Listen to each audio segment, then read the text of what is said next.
राधण 2 साल अॻु ॻोठ बाहवल ॻोरड़ वासी हाजी बख़्त ॻोरड़ जी नारी अगवा करण प्लांद में कोटड़ी में मस्कुराए बिरादरी जे माण्हुनि कामरेड मुमताज़ ॻोरड़ खे गोलियूं हणी क़तल कयो हो, जंहिंजो 2 साल अॻु राजूड़ी फ़ैसिलो चीफ सरदार ग़ुलाम दस्तगीर ॻोरड़ जी सरपंची में थियो हो, जंहिंमें खून जी क़ीमत 70 लख रुपया रखी वई हुई, जेका ॻोरड़ बिरादरी जे मोअज़्ज़िज़ बहादुर ख़ान ॻोरड़ अदा कई। इहा रक़म मक़तूल मुमताज़ ॻोरड़ जे भाउ अब्बास ॻोरड़ वसूल कई। फ़ैसिले खे 2 महीना गुज़रण बाद फ़ैसिले जी भञकड़ी कंदड़ मज़कूरा बिरादरी माण्हुनि मेहड़ तालुक़े जे ॻोठ बाहवल ॻोरड़ वासी नौजवान दीदार ॻोरड़ खे गोलियूं हणी क़तल करे छॾियो,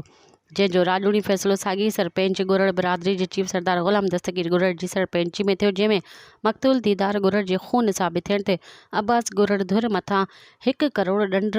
ऐं तॾो मेड़ जी फ़तवा ॿुधाई वई, जंहिं बाद धुरियुनि क़ुरान पाक ते भाकुर पाए धुरियूं खीर खंड थी वयूं। रक़म जी अदायगी बाद धुरियूं हिक ॿिए खे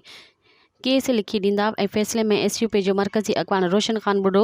रईस शाम ख़ान, खोसो सैयद मोहम्मद हसन शाह सराई, बहावल ख़ान ॻोरड़, सराई मज़हर ख़ान ॻोरड़, सराई दीदार ख़ान ॻोरड़, SUP सदर ज़िले दादू जे सदर सिकंदर सोढर ऐं ॿिया मौजूद हुआ। मज़ीद ख़बरनि ऐं तफ़सीलात लाइ विज़िट कयो असांजी वेबसाइट www.awamiNewsHD.com ऐं ॾिसंदा रहो अवामी न्यूज़ HD।